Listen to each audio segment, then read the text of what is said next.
राज्यसभा सत्र की शुरुआत सभापति जगदीप धनखड़ ने उस्ताद जाकिर हुसैन को याद कर और उन्हें श्रद्धांजलि देकर की, जिसके बाद संसद में कई सांसदों ने प्रस्ताव रखा और उसके बाद शुरू हुई भारत के संविधान की 75 सालों की गौरवशाली यात्रा पर चर्चा।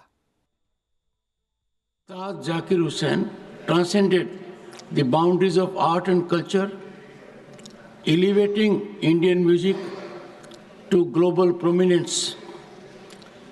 As an iconic ambassador of Indian classical music, he bridged the cultural divides, bringing the rich traditions of Indian percussion to the global stage.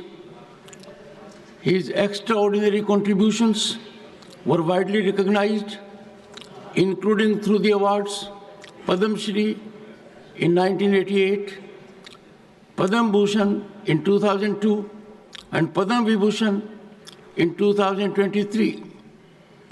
In a historic moment in 2024, he became the first Indian artist to win 3 Grammy Awards in a single night.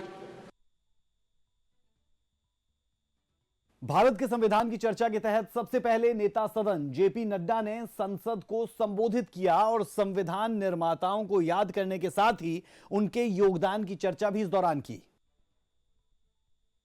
तो मैं संविधान के निर्माताओं को, जिन्होंने गहन चिंतन, गहन मनन और चर्चा करके एक तरीके से कहा जाए तो उस चिंतन और मनन का एसेंस जो हमें कॉन्स्टिट्यूशन में देखने को मिलता है, उस पर उन्होंने डेलिब्रेट किया और यह संविधान हम सबको दिया।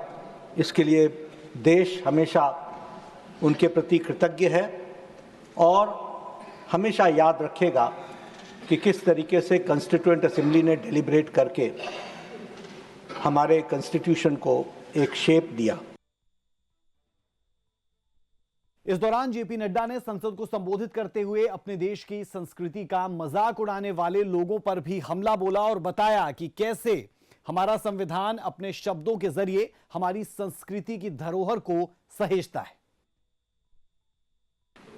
मैं यहां यह भी ध्यान में लाना चाहता हूं, आजकल हमें संस्कृति की बातचीत करते हैं तो कई बार तकलीफ भी होती है कई लोगों को।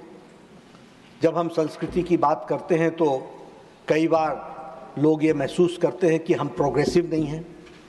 मैं उनके सिर्फ ध्यान में लाना चाहता हूं कि संविधान की मूल प्रति में भी अजंता अलोरा की गुफाओं का उसमें छाप दिखती है।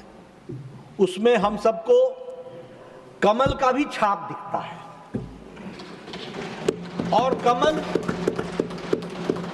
इस बात को प्रतिबिंबित करता है, कमल इस बात को प्रतिलक्षित करता है कि हम कीचड़ में से, दलदल में से निकल करके आजादी की लड़ाई लड़ करके